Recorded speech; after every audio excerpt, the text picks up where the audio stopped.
My name is Rachel Moore. I'm 31 years old, single, child-free by choice, and I live alone in a 2-bedroom townhouse I worked 7 years to afford. I'm telling you this because what happened last Christmas wasn't about babysitting. It was about control, entitlement, and the moment I finally stopped being my family's unpaid solution. I didn't find out about the plan directly. I overheard it. It was a Sunday evening in early December. Snow had just started falling outside, the quiet kind that makes everything feel softer than it really is. I was at my mom's house for dinner, something I'd started limiting after years of being treated like the extra child. My older sister Melissa was there with her husband Greg, and my younger brother Aaron stopped by later. Melissa has 5 kids. Yes, 5. Ages ranged from 3 to 11. Loud, sticky, destructive, and absolutely not my responsibility. During dinner, my mom kept smiling at me in that way that always made my stomach tighten, the smile she used right before asking for something unreasonable. I excused myself to grab water from the kitchen. As I walked back down the hallway, I heard my mom's voice from the living room. "Rachel doesn't have any plans anyway. She'll be home." I stopped. Melissa laughed. "That's perfect. Then we can finally have a real Christmas." Greg added, 5 days without kids? God, I need that." My heart started pounding. My mom continued casually, like she was discussing grocery lists. "She has the space, and honestly, it'll be good for her. She's always alone." Alone. Not independent, not busy, not an adult with boundaries. Just alone. I stood frozen, the glass of water shaking in my hand as they openly planned to dump 5 kids on me for Christmas week without asking me. 5 days, 5 kids, 0 consent. I walked back into the room slowly. "What are we talking about?" I asked. The room went quiet. My mom turned too quickly. "Oh, nothing important, honey." Melissa avoided eye contact. Greg suddenly found the carpet fascinating. I forced a smile and sat down, but inside something cracked. Because this wasn't new. Growing up, I was the backup child, the reliable one, the one who helped with homework, babysat for free, canceled plans, and never complained. When Melissa got pregnant at 19, guess who stayed home to help? When she had twins 2 years later, guess who became the default sitter? When Erin messed up college and moved back home, guess who gave up her room?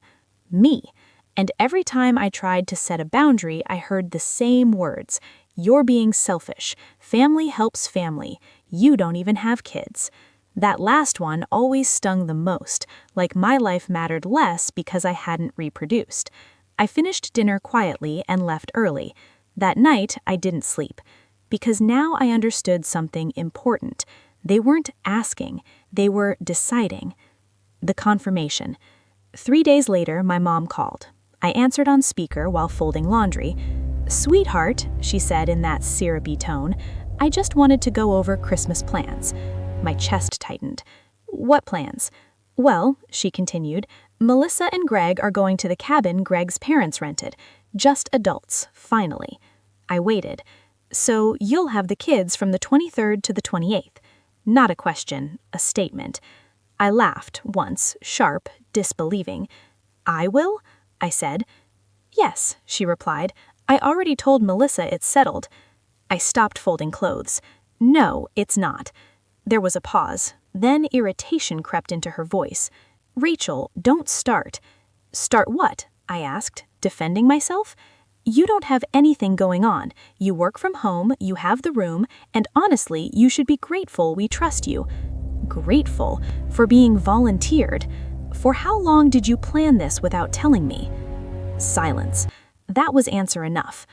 "I'm not doing it," I said calmly. The explosion was immediate. Melissa called 5 minutes later, screaming, "You ruined everything. We already booked the cabin. You're always like this. You don't know how hard motherhood is." Then the guilt bombs. "Mom was counting on you. The kids are excited. You're breaking their hearts." And finally, the threat. "If you don't do this, don't expect to be welcome on Christmas."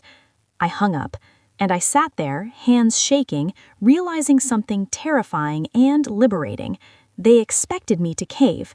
They always had. The trap. I could have just said no and blocked them, but something inside me wanted them to feel what I'd felt for years, that assumption, that dismissal, that entitlement. So instead of arguing, I waited. I let them think I'd folded. 2 days later, I texted my mom, "Fine, I'll take the kids." Her response came instantly. "I knew you'd do the right thing." I stared at that heart emoji like it was mocking me, and then I set the trap. What they didn't know, what my family forgot or never cared to notice, was that I wasn't the same broke, compliant girl I used to be. I owned my house, I had savings, and most importantly, I had options. The very next day, I booked a last-minute Christmas retreat in Vermont. Snowy cabins, no cell service, adults only, non-refundable. Then I scheduled something else, a professional pet sitting service, for my empty house. And finally, I forwarded a very specific email. The email. On December 22nd, the day before the kids were supposed to arrive, I sent one email to my mom, to Melissa, to Greg. Subject line, Christmas update. "Hi everyone, I wanted to clarify something before tomorrow. I never agreed to watch the kids. I agreed to stop arguing. I will not be home for Christmas. My house will be empty. Any attempt to leave the children there will result in me calling child services for abandonment. I hope you all enjoy the holidays you planned, without my involvement." I turned off my phone. I packed my bags, and I left. The fallout begins. I didn't see the chaos immediately. I was already on the road, snow dusting the windshield, when my phone lit up with missed calls. 23, then 40. Voicemails poured in.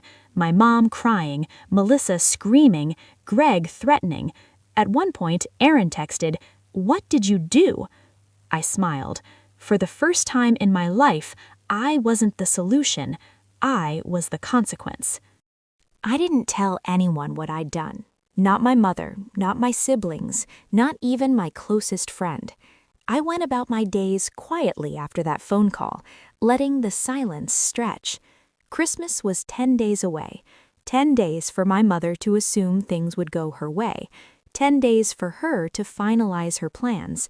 10 days for the weight of her expectations to grow heavier, right up until the moment it all collapsed. 2 days later, my brother Mark called. He didn't waste time on pleasantries. "So Mom says you're being weird about Christmas," he said. "What's going on?" I smiled to myself. "We talked," I said carefully. "She knows my situation." Mark scoffed. "You always say that and then you cave. Look, Lisa's kids are a lot, okay? She's exhausted. Mom just needs you to help out like always." There it was, like always. I felt the familiar pull, that old reflex to explain myself, to justify my boundaries, to soften my words so no one would be uncomfortable. But something had shifted. I'd already taken action. I didn't need to argue anymore. "I won't be watching the kids," I said calmly. There was a pause. "You're serious," Mark said slowly. "Yes." "You're really going to ruin Christmas over this?" I almost laughed. "I'm not ruining anything. I'm just not sacrificing myself this time." He muttered something under his breath and hung up. That night, my mother texted me, "We need to talk. I don't like the tone you're taking." I didn't respond. Instead, I checked my email. There it was, the confirmation from the airline. 6 tickets. My name listed clearly as the traveler for all 5 kids plus myself. Non-refundable, non-transferable. Boarding passes would be issued 24 hours before departure. Everything was set. Christmas Eve arrived quietly. Snow dusted the sidewalks outside my apartment, the kind that softened the world and made everything feel suspended. I wrapped the last of my gifts, small things, thoughtful things, nothing extravagant, and placed them by the door. I wasn't going to my mother's house. I'd already told her that weeks ago, though she'd clearly decided not to believe me. At 6:17 a.m. on Christmas morning, my phone rang. "Mom." I let it ring. It rang again and again. Then Mark, then my sister Lisa. Voicemails stacked up one after another. Finally, a text from Lisa came through. Where are you? Mom says you're supposed to be here by now. I took a sip of coffee, steadying my hands. This was the moment. I replied with one line, I'm not coming. The typing bubble appeared immediately. What do you mean you're not coming? Another text followed, this one from Mom. Don't play games, the kids are up, we're waiting. I set my phone down and didn't touch it for 30 minutes. When I picked it up again, there were 12 missed calls and a long voicemail from my mother. I listened to it once, all the way through. She started calm, then moved to confusion, then irritation, then anger. By the end, her voice cracked, not with sadness, but with panic. You can't do this to me, she said. I'm counting on you. Counting on me. I texted back, I told you I wasn't babysitting. I meant it. Within seconds, Lisa called. I answered this time. What is wrong with you? She shouted. I could hear chaos in the background, kids yelling, someone crying. Do you have any idea what you've done? Yes, I said evenly. You promised. No, I corrected, you assumed. She laughed harshly. So what, you're just abandoning us? Mom planned everything around you. That's exactly the problem, I said. She planned everything around me without asking. Lisa's voice dropped. We can't handle all 5 kids. Andrew's family is arriving in an hour. This is Christmas. I took a breath. Then you shouldn't have made plans that depended on me without my consent. You're being selfish, she snapped. No, I said quietly. I'm being done. I hung up before she could respond. At 9:03 a.m., my phone rang again. This time it was a number I didn't recognize. I answered cautiously. Hi, this is Karen from Skyway Airlines. I'm calling regarding the 6 tickets booked under your name for today's 11:45 a.m. flight. Yes, I said. We've had an inquiry from another party asking to modify the reservation. I just wanted to confirm that no changes are authorized without your approval. I smiled. That's correct. No changes. Understood. Have a wonderful holiday. I hung up and sat back on my couch, heart pounding, not with fear, but with something like relief. Around noon, the messages turned frantic. The airline says the tickets are in your name. Why would you do this? The kids are crying. Mom is freaking out. Then, finally, a message from my mother that stopped me cold. I never thought you'd be this cruel. I stared at those words for a long time. Cruel, not uncooperative, not hurt. Cruel. I typed slowly. Cruel is assuming my life doesn't matter. Cruel is treating me like free labor. Cruel is never asking. There was no response. Instead, Mark showed up at my door an hour later. I hadn't expected that. I opened it to find him standing there, coat half zipped, eyes tired. Can we talk? He asked. I stepped aside. He didn't sit, he paced my living room, rubbing his face. This blew up, he said. Mom didn't have backup. Lisa's husband bailed. Everyone's mad. I know, I said. He stopped pacing. You really booked plane tickets? Yes. You booked for the kids? Yes. He let out a breath. That was extreme. Was it, I asked, or was it just finally visible? He didn't answer. She just assumed, he admitted finally. We all did. I looked at him. That's the truth, isn't it? He nodded, slowly. Yeah. For a moment, neither of us spoke. Then he said, Mom's embarrassed, not about what she did, about getting caught. That stung, but it also clarified everything. I'm not apologizing, I said. I know, he said quietly. I don't think you should. He left soon after. That evening, I spent Christmas alone for the first time in my life. I cooked a simple meal, lit a candle, and watched the snow fall outside my window.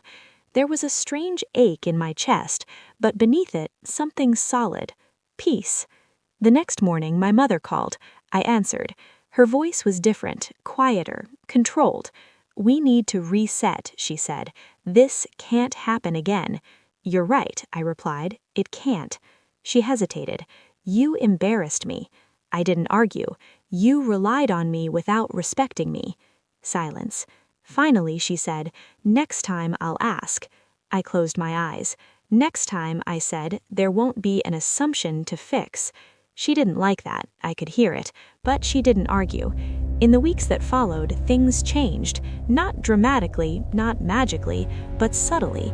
I wasn't the default anymore. When plans were made, I was asked. Sometimes I said yes, sometimes I didn't. And for the first time, my answer actually mattered. Lisa stopped calling unless it was necessary. Mark started listening more. My mother learned, slowly, awkwardly, that love without entitlement looks different. And me? I slept better. I stopped bracing myself for demands disguised as family traditions. I stopped measuring my worth by how useful I was. That Christmas, I didn't give anyone what they expected. I gave myself what I needed.